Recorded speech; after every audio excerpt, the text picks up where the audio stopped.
দুপুর 12:28 সিলেট সরকারি আলিয়া মাদ্রাসা মাঠে জনসভা মঞ্চে পৌঁছান তারেক রহমান। সভা মঞ্চে আসার পর দলের নেতাকর্মীরা নানা স্লোগানে শুভেচ্ছা জানান।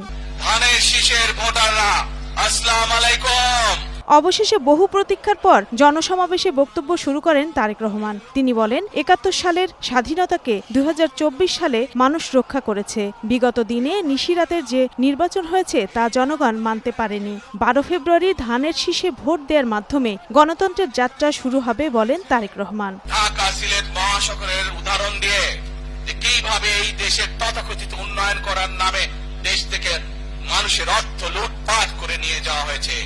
আমরা এই অবস্থার পরিবর্তন করতে চাই। তিনি আরো বলেন, নির্বাচন নিয়ে পলাতক শক্তিকে রুখে দিতে হবে। হঠকারিতা ও মিথ্যার বিরুদ্ধে সবাইকে ঐক্যবদ্ধ হওয়ার আহ্বান জানান তিনি।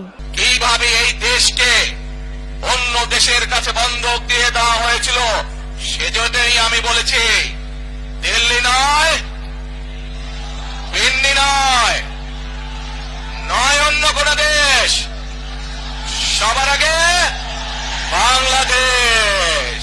এর আগে সকাল 10:50 দিকে জনসভা শুরু হয়। এ সময় স্থানীয় নেতারা মঞ্চে বক্তব্য দেওয়া শুরু করেন। পরে বিশেষ অতিথি হিসেবে বক্তব্য দেন দলের মহাসচিব মির্জা ফখরুল ইসলাম আলমগীর। চিন্তার মধ্য দিয়ে, পরিকল্পনার মধ্য দিয়ে সত্যিকার অর্থে গণতান্ত্রিক সমৃদ্ধ বাংলাদেশ গড়ার যাত্রা বন্ধ করা। রত্না সামান, গ্রিন নিউজ ডেস্ক।